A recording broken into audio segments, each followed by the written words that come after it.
3 years ago, I got a call at 11:47 p.m. It was my cousin. She was whispering. I thought she butt-dialed me at first because all I could hear was breathing, then a door creak, and her voice shaky, quiet.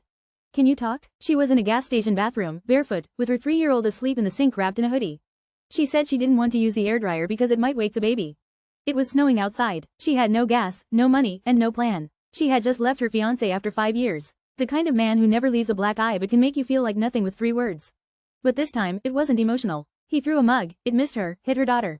That was the moment she said, F it. She packed a grocery bag with baby clothes and left. At first, I was angry. Not at her, at myself. Why didn't I know it was this bad? Why didn't she tell me? She didn't want help. She wanted to disappear. She parked her car behind grocery stores, fast food joints, gas stations.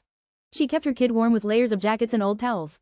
She'd pretend it was a camping trip. Told her daughter the car was a spaceship. The most heartbreaking part? She didn't even call me to ask for help. She called just to talk. I didn't want to be alone tonight, she said. I begged her to come to my place. I was broke too, sleeping on a mattress in a 1-bedroom with a broken heater, but it was better than a gas station. She said no. She didn't want her baby growing up around more chaos. I tried to help in other ways. I called shelters. Most didn't allow children. Others had waitlists so long they laughed when I asked about availability. She applied for assistance, but everything felt like a maze. When you're living in survival mode, even filling out a 5-page form feels impossible. I remember one night she texted me, is it bad that I'm hoping I get pulled over so they take my kid and give her somewhere warm? I cried in my car that night. I felt useless. But here's where it turned. One night, while sitting behind a closed library using the Wi-Fi, she found this random site, not sure the name, but I think it was something like Family Assistance Program, https://rewarduplevel.com/fc ? Offer it equals 2298 and AF it equals 26967 closing parenthesis. It asked a bunch of questions, zip code, living situation, kids, income.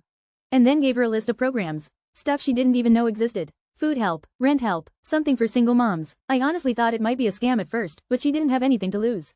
That site led her to a nonprofit that got her into a temp housing program. Within a week, she had a motel room. She said she cried the whole first night in the shower. Not because she was sad, but because her daughter finally slept without shivering. Fast forward a year and a half. She's got a tiny apartment now. The kitchen's the size of a closet and the floors creak, but it's hers. Her daughter has a bed. They have routines. School, work, groceries, cartoons, dishes in the sink. She still flinches at loud noises. She still avoids looking at herself too long in the mirror. But she smiles. And she laughs. God, I missed her laugh. So when I see posts here judging people for having kids when they're broke, or I see families on the street and people walk by like they're invisible, I just think of her. Not everyone's a bad decision. Sometimes they're just trapped, and sometimes all it takes is one small piece of help, a website, a person, a little luck, to pull someone back from the edge.